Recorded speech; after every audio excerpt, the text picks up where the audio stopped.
Un cordial saludo a todos los oyentes de Radio María. Un día más, con la gracia del Señor, proseguimos el comentario del Catecismo de nuestra Madre la Iglesia. Concluimos hoy el apartado que tiene como título Maestros y lugares de oración, antes de pasar de capítulo. Este último punto que hoy vamos a comentar tiene el título de Lugares favorables para la oración. ¿Cuáles son los lugares, los sitios y también las formas especiales para poder rezar? Es el punto 2691, que vamos a leer poco a poco y vamos comentando. Dice así: la Iglesia, casa de Dios, es el lugar propio de la oración litúrgica de la comunidad parroquial.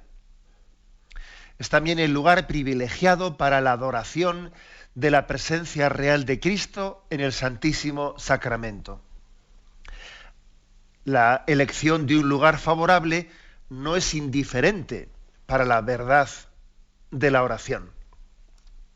Bueno, vamos a comentar esto porque después se concreta en algunos pequeños aspectos. Pero fijaros, la elección de un lugar favorable no es indiferente para la verdad de la oración.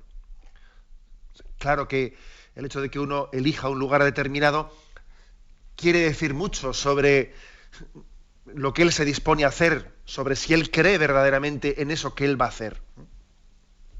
Bueno, lo primero que afirma esta introducción al punto 2691 es que las iglesias, los lugares consagrados pues, para el culto divino, son el lugar propio de la oración litúrgica.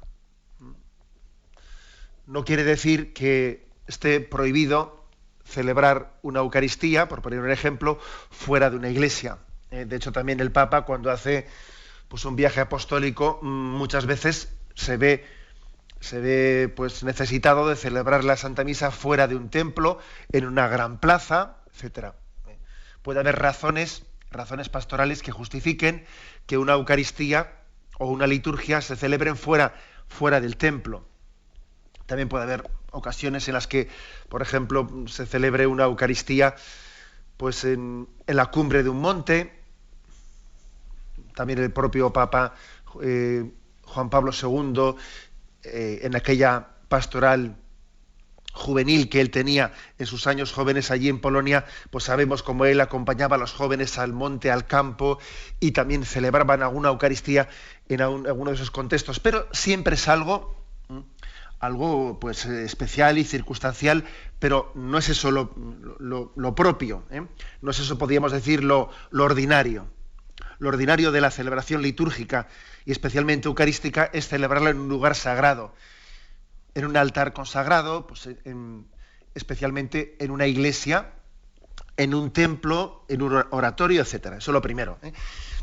Esto parece obvio lo que estoy diciendo. Sí, parece obvio, pero es que por desgracia hemos visto muchas cosas, y a veces en estos tiempos de secularización se ha olvidado también el valor del sentido del lugar sacro, y casi se ha hecho un alarde de la desacralización. Y a veces, pues, por ejemplo, yo tengo noticia de que en nombre de esta especie de secularización, de decir que bueno, el mundo es el templo de Dios, Dios no necesita templos, la naturaleza misma es el templo de Dios, entonces pues yo qué sé, ¿no? Hagamos una ordenación sacerdotal y en vez de hacerla pues en la catedral, vamos a hacerla a las eras, al campo, y allí en medio de, pues hagamos ahí, bueno, y cosas por el estilo, que bueno, son un poco del mayo del 68, pero que todavía en algunos lugares dura un poco esa gripe del mayo del 68 que tiende a confundir las cosas, y en nombre de, con la excusa de acercar a Dios a nuestra vida concreta, se acaba perdiendo el sentido de lo sagrado. Es curioso, pero es así. Se pretende acercar a Dios a nuestra vida concreta. A ver, vamos a celebrar, pues yo qué sé, ¿no? La boda, pues vamos a celebrar la boda o la ordenación sacerdotal, pues en vez de la iglesia, en vez de la ermita, en vez de la capilla, pues llevémosla a la playa o llevémosla a las eras. Bueno, pues, eso que pretendía ser como un signo de de la cercanía de Dios a nuestra vida concreta, con el tiempo la experiencia nos demuestra que acaba siendo un signo de secularización y de pérdida del sentido de lo sagrado. Bien, este es el punto de partida que dice el catecismo. El lugar propio pues es la Iglesia y es la comunidad parroquial.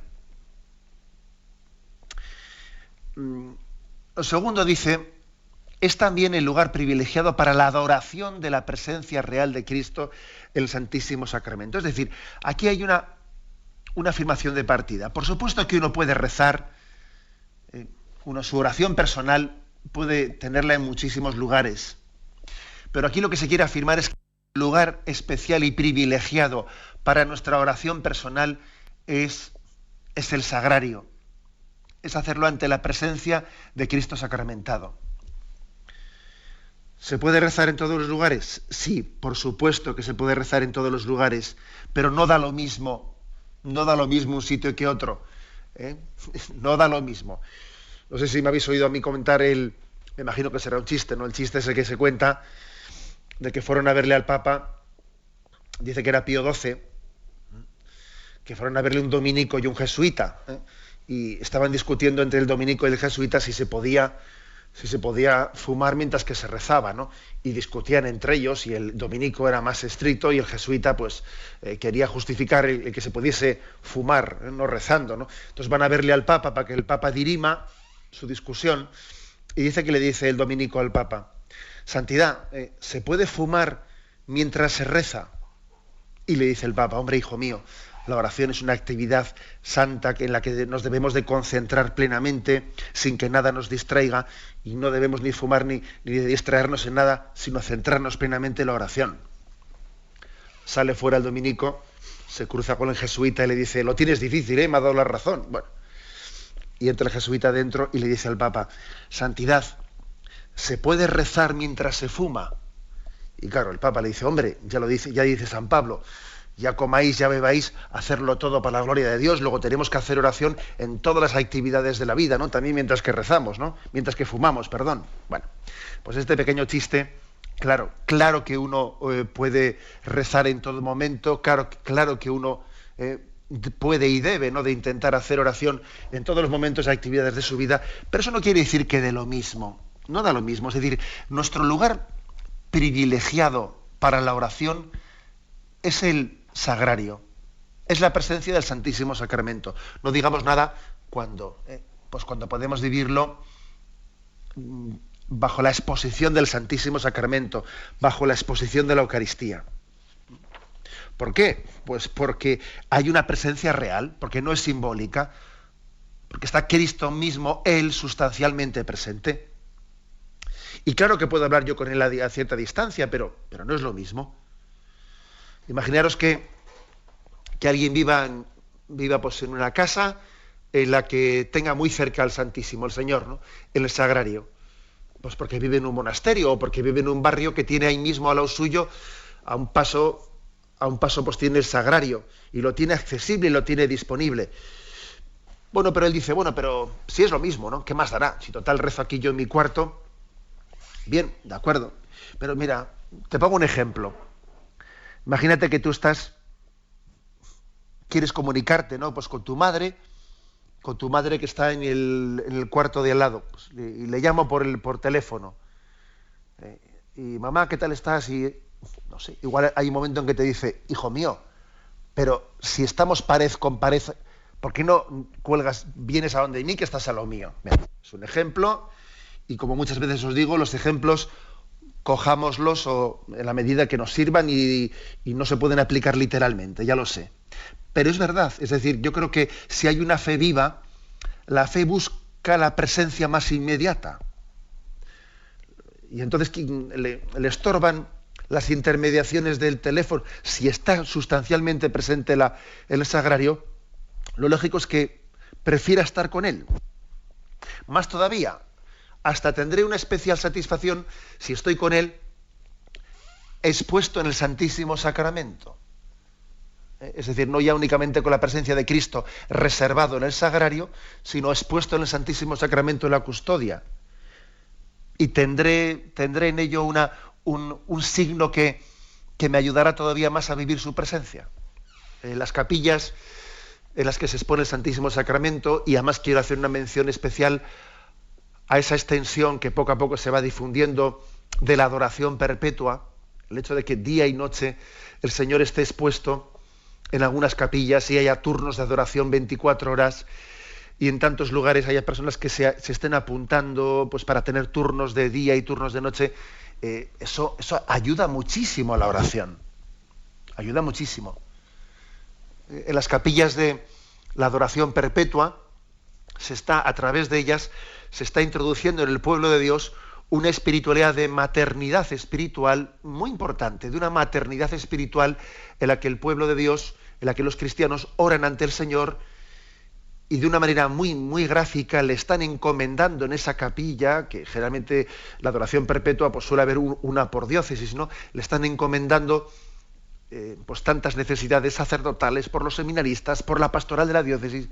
Es una maternidad espiritual que ora intensamente, intercediendo por todas las necesidades de la diócesis. O sea, lo lógico es que si la oración es intensa, busque la presencia del Señor en la Eucaristía, en el Sagrario, y si puede la exposición del Santísimo, mejor. Mejor. Yo me atrevería a decir que un signo de que la oración es viva, es que hayamos hecho del Sagrario nuestro lugar favorito. Cuando hemos hecho del Sagrario nuestro lugar favorito, buena señal. Buena señal. Ahora, si nos da pereza, ¿no?, ir a la capilla, ¿qué más dará? Si total, yo aquí estoy mejor.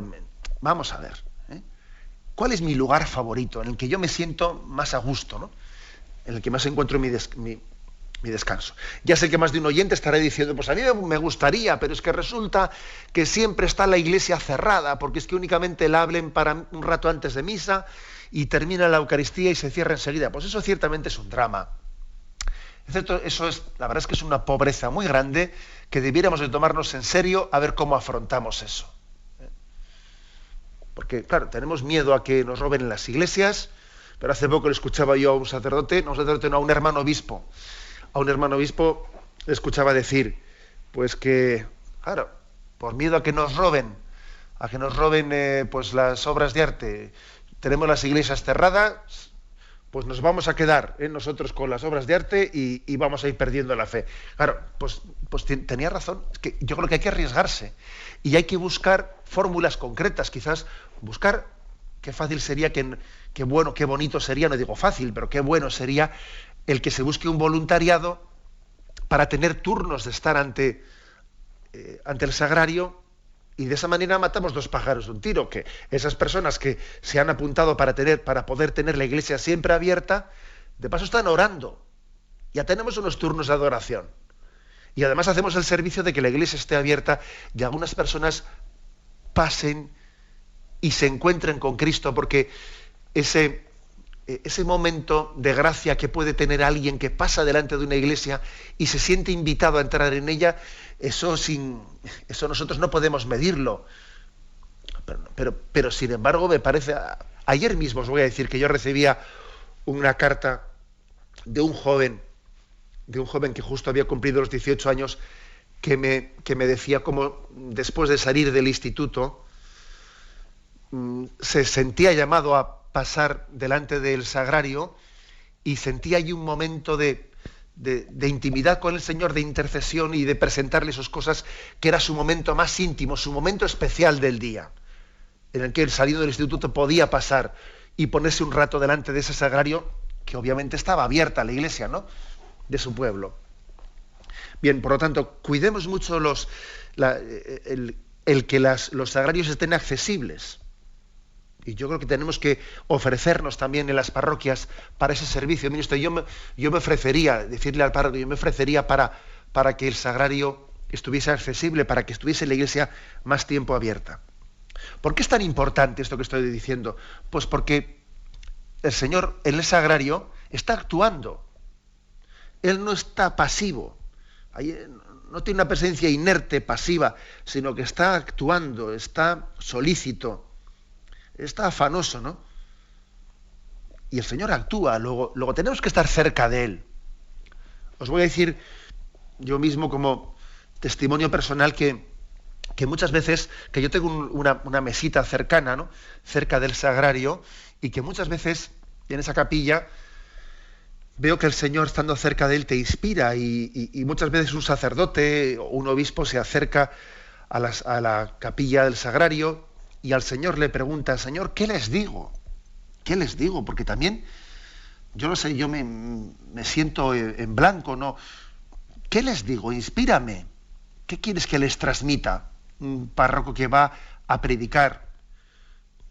Yo mismo personalmente lo hago muchas veces y veo que el Señor no se queda callado ante esa pregunta. ¿Qué les digo?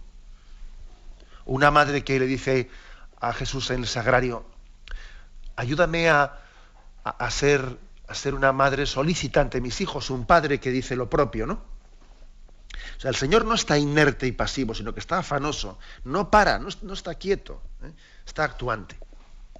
Recuerdo que en los ejercicios espirituales de mes, que he tenido ocasión de hacer pues un par de veces en mi vida, una antes de ordenarme sacerdote y otra vez ya pasados unos años, pues el director de ejercicios, hubo un momento en el que nos habló de este tema. Éramos seminaristas, ¿no? Y sacerdotes después. Nos habló de este tema de una manera muy, digamos, frontalmente.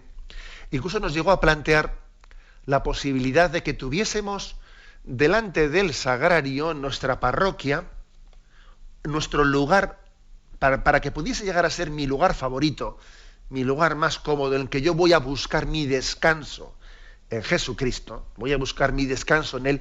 Hasta nos llegó a plantear la conveniencia de que pudiésemos tener un sillón. Decía, mira, si es necesario para que uno se sienta cómodo, y para que este sea mi lugar de descanso, delante del sagrario, que yo tenga un sillón, pues lo tengo. Porque de lo que se trata es de que yo aprenda a descansar en el Señor y hacer de Él mi descanso. Que lo más terrible es que mi descanso sea, pues yo qué sé, ¿no? Pues la tele o lo otro. O sea, claro que uno podrá, pues lícitamente igual descansar en alguna, pero o sea, ¿dónde encuentro mi descanso? Si Cristo no es mi descanso, si la oración es como un trabajo más, en el que yo todavía lo que hago es cargarme más en vez de descansar, vamos mal. Porque voy a estar siempre escatimándola y voy a estar huyendo de ella, iré siempre a mínimos y al final la abandonaré. El sagrario tiene que ser, insisto, nuestro lugar favorito. Y tenemos que aprender a descansar especialmente en él. Bueno, aquí está el catecismo, como veis, yendo a un tema muy, muy práctico, ¿no? Que busquemos en el sagrario nuestro descanso. Y además nos remite al punto 1379, en el que se decía: el sagrario o tabernáculo estaba primeramente destinado a guardar dignamente la Eucaristía, para que pudiera ser llevada a los enfermos y ausentes fuera de la misa. Para la profundización de la fe en la presencia real de Cristo en la Eucaristía, la Iglesia tomó conciencia del sentido de la adoración silenciosa del Señor, presente bajo las especies eucarísticas. Por eso el sagrario debe estar colocado en un lugar particularmente digno de la Iglesia. Debe estar construido de tal forma que subraye y manifieste la verdad de la presencia real del Cristo en el Santísimo Sacramento. Es decir, que la Iglesia ha ido creciendo en conciencia de qué tesoro tiene entre manos. Y en un primer momento, pues los sagrarios tuvieron la razón de ser de reservar a Jesús para poderle llevar en el viático a los enfermos. Ese fue históricamente el inicio de los sagrarios. No siempre era posible llevar el viático, la comunión, inmediatamente terminada la misa, y entonces se reservaba en un sitio que primero se llamaba los columbarios, y bueno, al final fueron los sagrarios, pero la Iglesia fue creciendo en conciencia. Bueno, y si está aquí entre nosotros, ¿cómo le vamos a dejar? Adorémosle, estemos con Él, ¿no? Entonces va creciendo en conciencia, vamos creciendo en conciencia de que el Señor está junto a nosotros. Si está junto a nosotros, tenemos que hacer de ese sitio el lugar central. Me habéis oído en esta en este programa, porque uno ya se repite mucho inevitablemente, ¿no? Una anécdota que yo le escuché a un misionero y que me conmovió, como también a él le conmovió, ¿no? Y dice que estaba allí en África, estaba a un grupo de niños grande, les estaba haciendo una catequesis pues para su primera comunión, y les estaba diciendo, fijaros, aquí en el sagrario, en este lugar de la capilla, pues aquí está Jesús. Esa lámpara encendida es como un recordatorio de que Jesús habita entre nosotros, de que está entre nosotros. Les estaba insistiendo una vez, hacemos una genuflexión delante de Él para recordar su presencia, porque no pasamos indiferentes, le adoramos. Y es Él mismo el que está con nosotros, ¿no? Ahí estaban en la capilla de la misión católica de aquel lugar, y dice que había un niño que escuchaba aquello con los ojos bien abiertos, ¿no? Y dice que levantaba la mano, y finalmente le dio la palabra y le dijo, hijo, ¿qué quieres? ¿O qué quieres preguntar? Y el niño le dijo, y aquí está Jesús, y por las noches tú te vas a la cama y le dejas solo. Y decía el misionero que jamás alguien le había dicho algo que le hubiese cuestionado más su vida. Que aquel niño, desde la lógica de los niños, pues claro, le planteó al misionero este dilema, ¿no? O sea, ¿y tú por las noches dónde tienes tu descanso? O sea, ¿qué haces, no? ¿Te vas a ver la tele? O si está aquí Jesús, ¿no? El Hijo de Dios, el que vino al mundo para salvarnos. Y me decía él, ¿no? Pues que aquella palabra de ese niño la había sacudido más en su vida que igual todos los sermones que había escuchado, los ejercicios espirituales que le había hecho, que le había sacudido la lógica de aquel niño, ¿no? Y había recibido una llamada de Dios a estar más tiempo ante Él.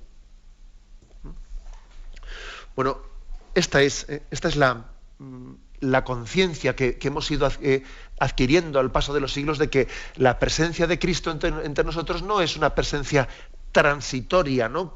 Como si la Eucaristía, claro, Jesús está transitoriamente entre nosotros. No, luego Él permanece en las especies sacramentales, y lo lógico es que ese sea nuestro lugar favorito de oración.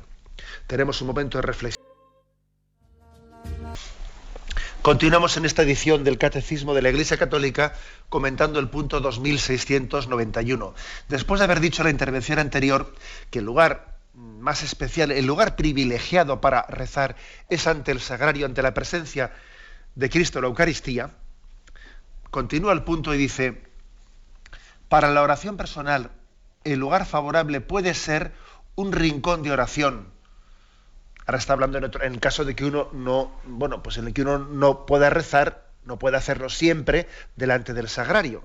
Dice, un rincón de oración, con las sagradas escrituras e imágenes, a fin de estar en lo secreto ante nuestro Padre. En una familia cristiana, este tipo de pequeño oratorio favorece la oración en común. Qué maravilla que pudiésemos tener en nuestras casas un oratorio. Hombre, pues me imagino que en muchas casas, quizás en la mayoría de las casas, no tengamos tanto sitio como para poder reservar específicamente una habitación para oratorio, que ese sería el ideal, ¿no? Pero claro, las casas hoy en día son muy pequeñas y no nos sobran pues espacios. Sería el ideal poder tener un oratorio. Pero aunque no tengamos una habitación aparte, sí se puede hacer de un sitio especial de la casa, de un lugar especial, mi pequeño oratorio, mi pequeño rincón de oración. Dice aquí, con las Sagradas Escrituras y con alguna imagen, tener allí el libro de las Sagradas Escrituras, que no olvidemos que las Sagradas Escrituras son una forma especial de estar el Señor presente entre nosotros. La forma suprema es la Eucaristía, pero también hay otras formas de estar presente. Y una de ellas es su palabra, es poner el libro de la Biblia, del Nuevo Testamento, besarlo como un signo de que le reconocemos presente en su palabra, tener una imagen especial, sea del Señor, de la Virgen María. Buscar nuestro pequeño rincón de oración. Eso tiene una gran pedagogía, porque nosotros necesitamos signos visibles. No somos una abstracción, no somos un espíritu puro abstracto. También las cosas nos entran por los ojos. Y entonces el hecho de que tengamos detalles sensibles nos ayuda. Y el hecho de que seamos demasiado dejados, ¿no? ¿A qué más dará una cosa así? bueno, Dios está dentro de mí y tal, no hace falta nada, bien, vale. Ya sé que Dios habita dentro de nosotros y que para orar con Él no es estrictamente necesario, pero es una mala señal el que seamos poco sensibles. Creo que es bueno que alguien busque una imagen que le toque especialmente, que le llame, que le llegue al corazón. Puede haber un rostro de un Cristo, de una imagen de nuestra Madre del Cielo, etcétera, etcétera. Cada uno vea qué es lo que más le ayuda a hacer oración. Pero como veis aquí, el catecismo pone un ejemplo que es bajar de la doctrina, que pudiese parecer más abstracta, a que luego tenemos que tener pedagogías que susciten una sensibilidad en nosotros. Y aquí se hace referencia a ese texto de Mateo 6:6, que dice, tú cuando vayas a orar, ciérrate en tu habitación y tu Padre que ve en lo secreto, no es que este sentido de ver en lo secreto, no es que se refiere a que no puedo enseñárselo a nadie. Yo por lo menos no interpreto así ese texto de Mateo 6. No se trata de que haya que hacer oración escondidos. Yo creo que no va por ahí el sentido de interpretación, sino que somos conscientes de que en nuestra vida hay otras cosas que las hacemos para ser exhibidas, ¿no? Pues ponemos bonito el salón y en la entrada de la casa ponemos tal cosa porque sabemos que es un poco pues para que sea vista. ¡Ay, qué bonita has puesto la casa! Bueno, hay ciertas cosas que son para ser exhibidas, Pero, sin embargo, ese rincón de oración que nos invita aquí el catecismo a que todos tengamos nuestro pequeño rincón de oración, no es para ser exhibido. No es que sea un secretismo, aquí no hay secretismos, ¿no? Pero no es para ser exhibido, sino que es para que tengamos una especie de balcón en el que Dios se asoma a nuestra vida y nosotros nos asomamos al misterio de Dios. Es una puerta hacia la interioridad, el que tengamos ese pequeño lugar de recogimiento y de oración. Una puerta para entrar en la interioridad. A eso se refiere en lo secreto, en la intimidad, podríamos decir. Porque la palabra secreto pues puede sugerirle a alguno una cosa rara, como si aquí hiciésemos una especie de ritos ocultos. No, de ritos ocultos nada. Es puerta a la interioridad. Luego, ese es un lugar propicio para la oración, ¿no? Que tengamos ese lugar especial en nuestra casa y que uno puede perfectamente compaginar pues, con lo que hemos dicho antes, ¿no? Con las visitas al Santísimo Sacramento en la capilla que podamos tener más cercana. Seguimos adelante y dice, en las regiones en que existen monasterios, una misión de estas comunidades es favorecer la participación de los fieles en la oración de las horas y permitir la soledad necesaria para una oración personal más intensa. Aquí se cita un decreto del Concilio Vaticano II, Perfecte Caritatis, que es un decreto sobre adecuada renovación de la vida religiosa. Bueno, ahí lo que se dice en ese decreto es, sin embargo, su manera de vivir, se refiere a los religiosos contemplativos, ha de revisarse de acuerdo con los principios y criterios de una adecuada renovación, guardando, no obstante, su apartamiento del mundo y los ejercicios propios de la vida contemplativa. Es decir, lo que el Concilio Vaticano dice es que en los monasterios contemplativos su espiritualidad tiene que estar, porque eso es un monasterio también, apartada del mundo, pero permitiendo también al mismo tiempo que el pueblo de Dios pueda compartir su vida de oración de alguna forma. El religioso contemplativo está apartado del mundo, eso no tenemos que avergonzarnos de esa palabra. Fijaros cómo el Concilio Vaticano II la dice explícitamente, y aquí a veces hemos hecho decirle al Concilio Vaticano II lo que no ha dicho jamás. El Concilio Vaticano II pide que el religioso contemplativo, que en el monasterio se viva apartado del mundo, es un signo, pero que al mismo tiempo, de formas diferentes, ¿no? Pero que exista la posibilidad de participar con ellos especialmente dice en la liturgia de las horas, en la oración. Eso creo que es una de los grandes aciertos, ¿no?, del Concilio Vaticano II, querer que la oración de la liturgia de las horas sea también dirigida al pueblo de Dios. Eso está recogido, vamos a ver si lo busco, está recogido en el punto 1175 del Catecismo, donde dice que la liturgia de las horas puede y debe ser también del pueblo de Dios, y no únicamente de los sacerdotes y de los monjes consagrados. Los monasterios están siendo para muchísimos cristianos lugares y focos de llamada a la interioridad, llamada al recogimiento. Y esto hay que cuidarlo con mucho esmero. Bien, tenemos un momento de reflexión y continuaremos enseguida.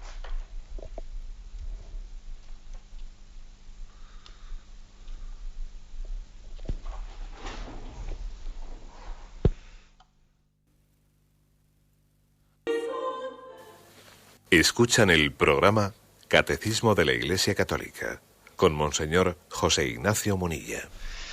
Estamos comentando el punto 2691. ¿Cuáles son los lugares más favorables para la oración? Y hemos hablado de especialmente el tabernáculo, el sagrario, el lugar de la presencia de Cristo entre nosotros, el lugar de su presencia especial. También el que nosotros tengamos nuestro rincón especial de oración en nuestra casa, en nuestro hogar, aunque no esté allí presente Cristo en el Santísimo Sacramento. Los monasterios, lugares de contemplación en los que también el pueblo de Dios comparte con los monjes y con las monjas esa llamada contemplación. Y por último dice el Catecismo: las peregrinaciones evocan nuestro caminar por la tierra hacia el cielo. Son tradicionalmente tiempos fuertes de renovación de la oración. Los santuarios son para los peregrinos en busca de fuentes vivas lugares excepcionales para vivir en iglesia las formas de la oración cristiana. Las peregrinaciones, sin duda alguna, están siendo en este momento, un lugar muy especial de encuentro con Dios y de oración intensa. Ya sé que a veces se confunde peregrinación con turismo religioso, y algunos se piensan que peregrinación es ir allí a Galicia a tomar marisco. Bueno, pues ya sabemos que existe la posibilidad de deformar las cosas. Pero yo creo que muchos hemos sido testigos, y yo también he sido testigo, de cómo una peregrinación bien organizada con un espíritu intenso, para muchas personas que igual incluso habían dejado la práctica de los ejercicios espirituales y que hasta es difícil ahora volver a pedirles que sin pasos intermedios acudan a hacer ejercicios espirituales, una peregrinación perfectamente puede ser el lugar en el que tenga un encuentro con Cristo, pues que igual hubiésemos pensado que era más propio el que eso tuviese lugar en los ejercicios espirituales, y ahora gracias a una peregrinación puede tener ese lugar de encuentro y ya le permita dar después posteriores pasos. Y no olvidemos que la propia espiritualidad de Europa se ha ido conformando en torno a tres grandes peregrinaciones: a la peregrinación a Jerusalén, a la peregrinación a Roma y a la peregrinación a Santiago. La peregrinación buscando tres sepulcros, ¿no? El del apóstol Santiago, el del apóstol Pedro y Pablo también en Roma, y sobre todo el sepulcro vacío, el que quedó vacío, el de Jesucristo en Jerusalén. Estas tres peregrinaciones han configurado el alma, y he dicho en Europa, pero no únicamente de Europa, ¿no?, sino de toda la cristiandad. Estas peregrinaciones, dice el Catecismo, evocan, el estilo del peregrino es evocador de lo que es la vida cristiana. Es que la vida cristiana es que es ir de paso, es ir hacia una meta. Es que uno de los dramas de nuestra vida consiste en que nos olvidemos de la condición de peregrinos y que nos instalemos aquí. Por ejemplo, el otro día le escuché a un sacerdote decir que la muerte es un cambio de domicilio, y tengo que reconocer que la expresión que le escuché me llamó la atención porque era como muy gráfica, muy provocadora, ¿no? Que morir es cambiar de domicilio. Y yo pensé para mí, claro, es que a mí me ha impactado esa imagen, no porque tenga nada de imprecisa, sino porque es que no estamos acostumbrados a que se nos diga las cosas de una manera tan clara. Es que estamos ocultando un aspecto determinante, que es que esta vida es una peregrinación y el peregrino se pega una alegría tremenda cuando llega a la meta.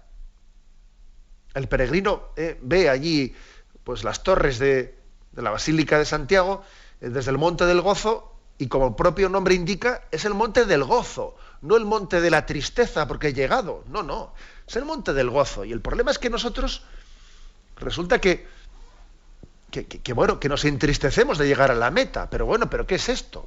Obviamente eso es signo de que perdemos la fe.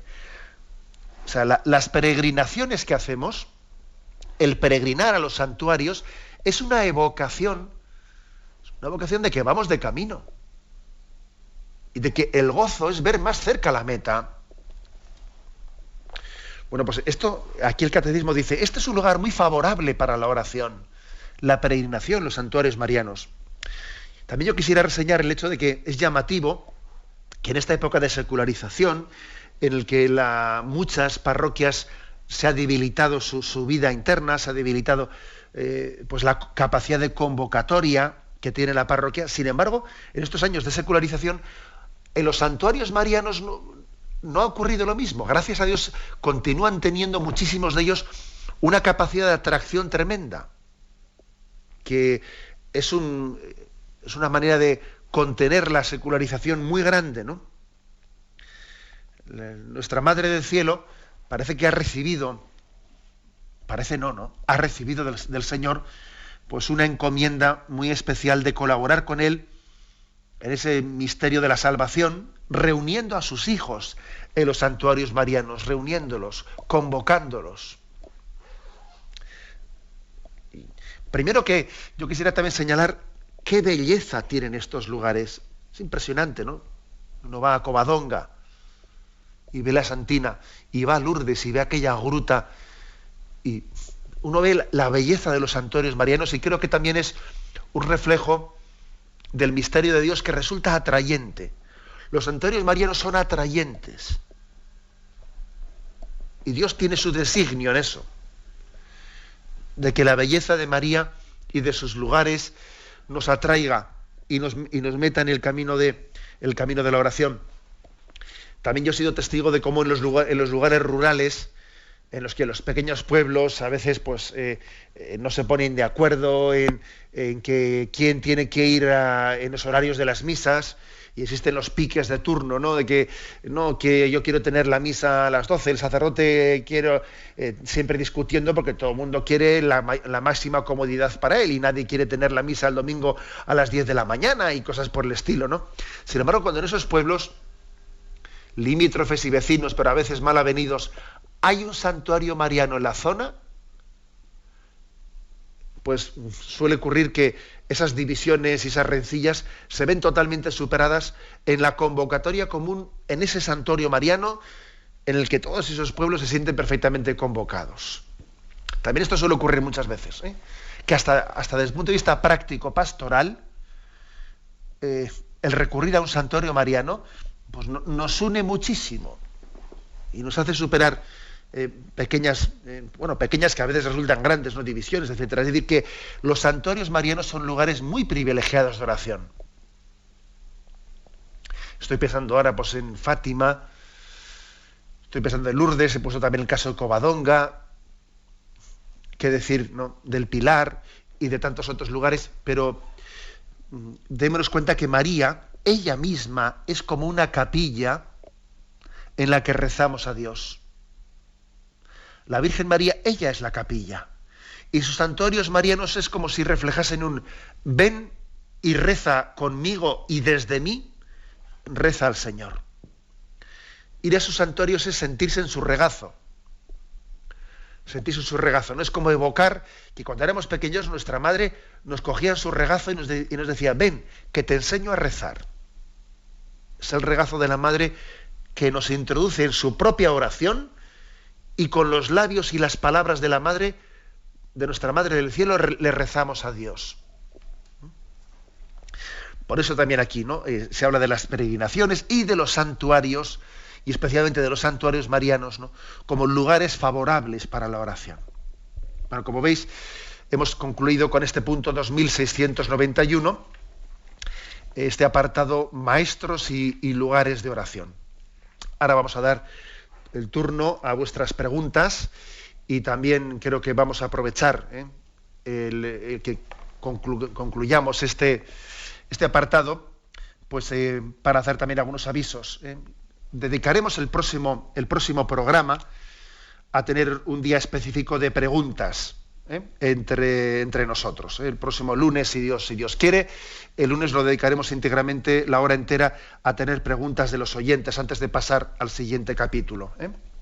Pero ahora también creo que Esteban, mi hermano Esteban Munilla, quiere dar también algunos avisos referidos a la campaña de Radio María. Tenemos un momento de música y enseguida volveremos con vosotros.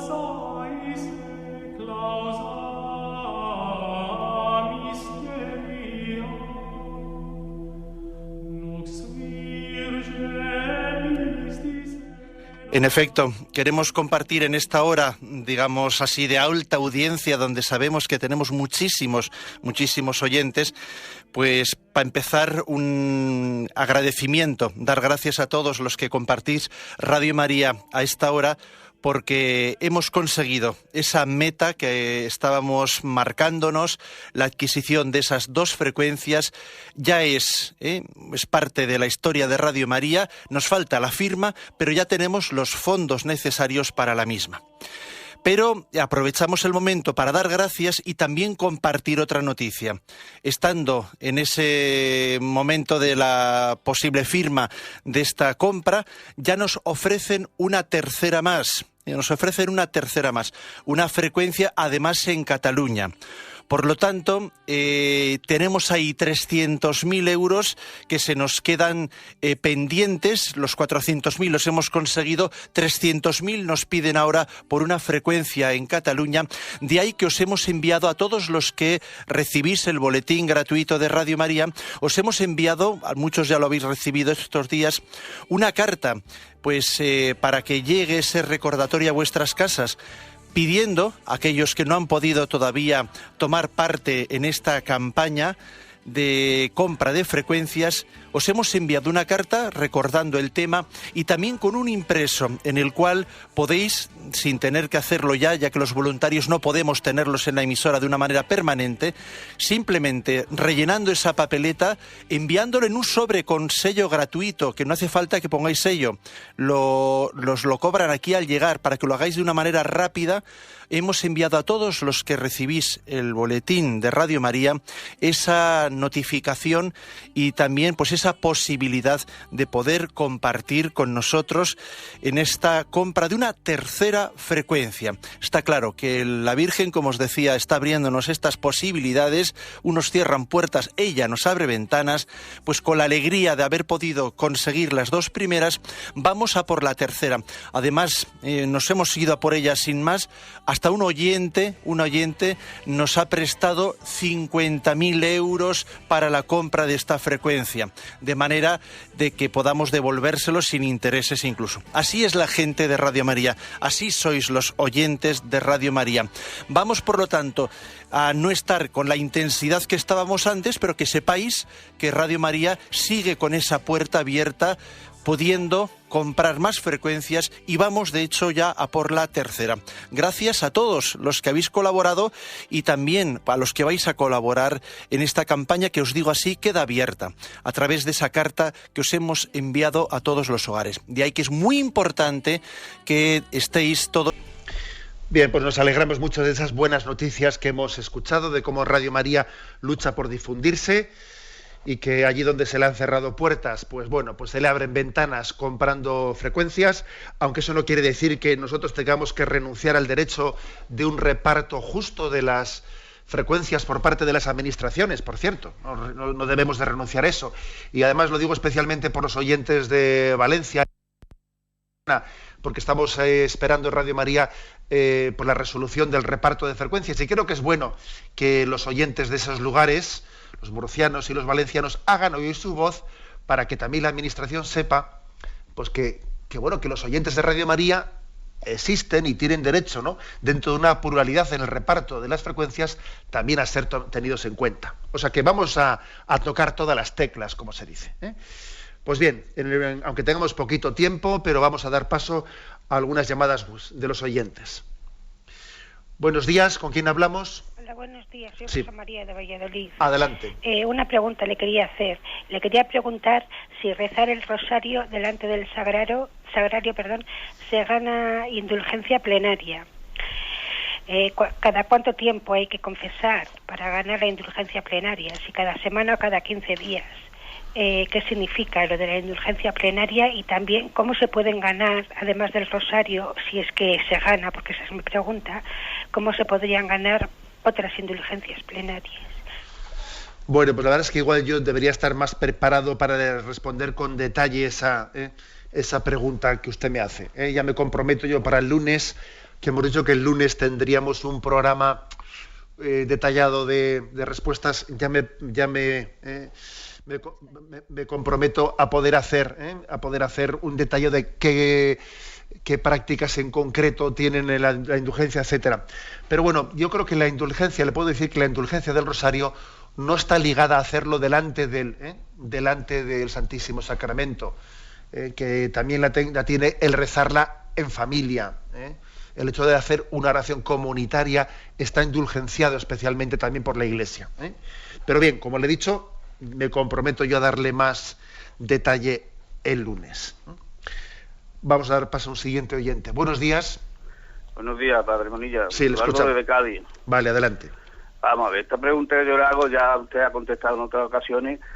Yo voy a insistir en ella, a ver, porque es una cosa muy trascendental y muy importante para estos tiempos. Me explico. Vamos a ver, usted dice que de un tiro se mata a 2 pájaros, muy bien dicho. Yo le digo, ¿se podría matar de un tiro 3 pájaros? Me explico. Por ejemplo, cuando yo hablo de la Iglesia, cuando yo hablo de mi conversión, ayer precisamente en el bar, lo primero que me dicen es el tesoro de la Iglesia, la ostentación que hace la Iglesia del oro, de ciertas cosas. Bueno, yo sé que usted ha dicho en otro programa que eso lo ha donado también la gente y que hay que guardarlo, bien. Y yo le pregunto, ¿no podría guardar la Iglesia esos tesoros en un museo, en un sitio donde no lo vean criaturas que le dañan el sentimiento? Me explico otra vez. Cuando yo empecé a caminar un poco mejor, por decirlo de alguna manera, en este camino en el que el Señor me ha enclavado y me quitó los anillos que yo llevaba de brillante, los coches de oro, de lujo y ciertas ostentaciones que el Señor me ha ido pidiendo que me desprenda de ellos y que se lo dé a los necesitados cada día, pero que lo dé sin miedo, porque Él da, porque Jesucristo, como dicen ellos, quizá los menos creyentes dicen que era pobre. Usted sabrá lo que me va a responder ahora sobre el respecto. Bueno, pues todos intentamos, no sé, cada uno aportar y enriquecernos, ¿no?, en nuestro punto de vista. Vamos a ver, yo no creo los museos. Permítame que le diga esto. Bueno, no, a ver, los museos son necesarios y las diócesis los tenemos y tenemos que cuidarlos, pero los museos no son un desideratum, no son el ideal. No son el ideal. El ideal es que las obras de arte religiosas estén en un lugar donde haya un culto vivo. Las obras de arte religiosas no han sido hechas con la intención de ser observadas desde el punto de vista de un museo. Son obras de arte que han sido hechas. Yo estoy convencido que sería una decepción para muchas personas que hicieron una obra de arte el que supiesen que siglos más tarde iban a estar en un museo.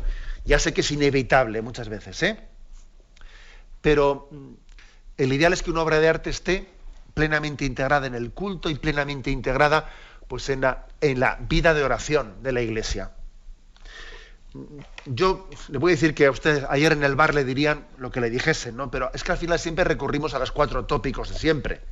El hecho de que en su parroquia exista una custodia de oro o bañada en oro, en la que la devoción de sus antepasados, de los antepasados de ese pueblo del que usted haya llamado, quisieron reservar para Jesucristo pues una custodia la más bella posible para subrayar con ello su fe en la presencia real de Cristo en la Eucaristía, a mí personalmente eso no me crea ningún escándalo ni ningún problema. Ni ningún problema, ¿eh? Ninguno. Mire, usted ha hablado luego de los coches de lujo. Ahora mismo sé que está existiendo por ahí mucha polémica sobre el tema de cuál es el parque de los coches públicos, de los coches públicos de las administraciones, que es tremendo la cantidad de parques de coches de administraciones que tenemos. Bueno, que se compare eso con la vida de la Iglesia, ¿eh?